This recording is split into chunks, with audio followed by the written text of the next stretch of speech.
سلام و درود به کانال سفر مجازی خوش آمدید. با ما همراه باشید با یک ویدیو جذاب از کشور چین.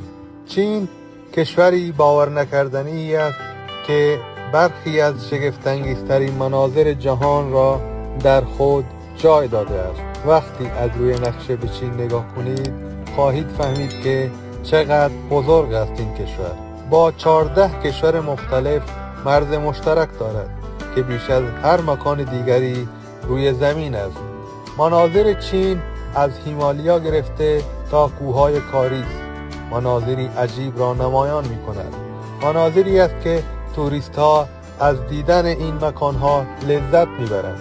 چین یکی از جالبترین کشورهای جهان است.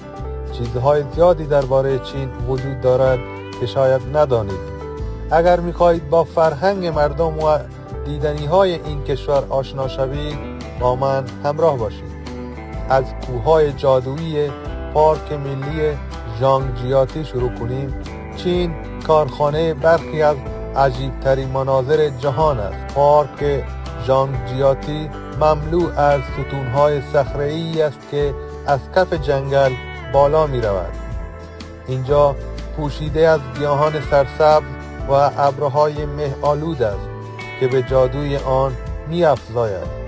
یکی از قابل توجه ترین ویژگی‌های این پارک کوه هالیا است. این کوه بلندترین ستون پارک است.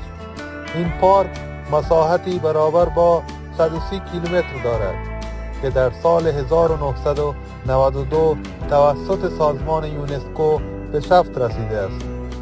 همه ما ویدیوهای پل شیشه‌ای ترسناک چین را در شبکه‌های اجتماعی دیده ایم. این پل در این پارک قرار دارد که در سال 2014 افتتاح شد. این پل یک نمای زیبا از جهان اطراف را به شما نشان می‌دهد. قادر است وزن همزمان 800 نفر را تحمل کند. این پل شیشه‌ای 430 متر طول دارد که شما را متحیر خواهد کرد. بلندترین آسانسور جهان را در این منطقه قرار دارد.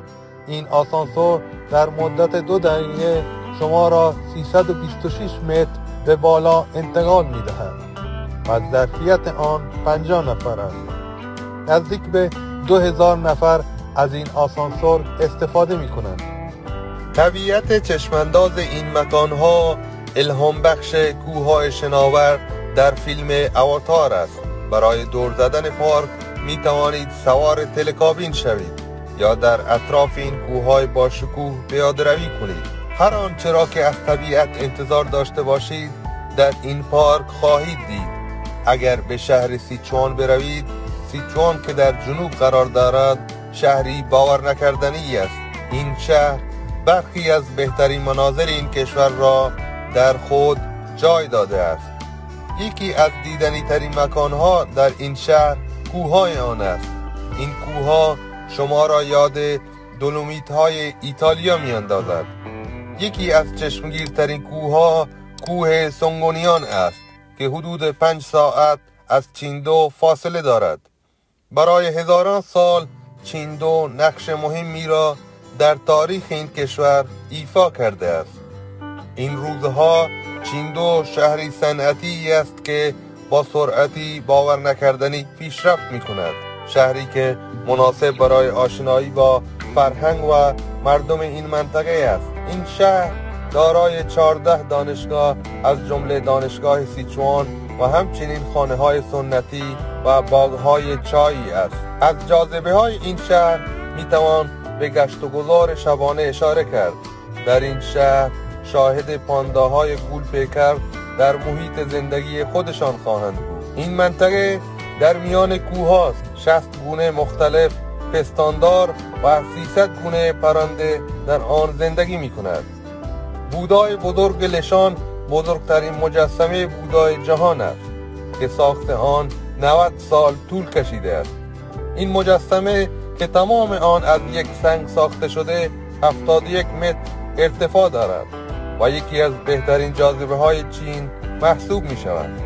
ساخت این مجسمه توسط یک راهب چینی به نام هیتانگ انجام شده و در آخر چین کشوری با جاذبه‌های فراوان است که برای هر قشر و سلیقه‌ای مورد مناسب در آن پیدا می شود.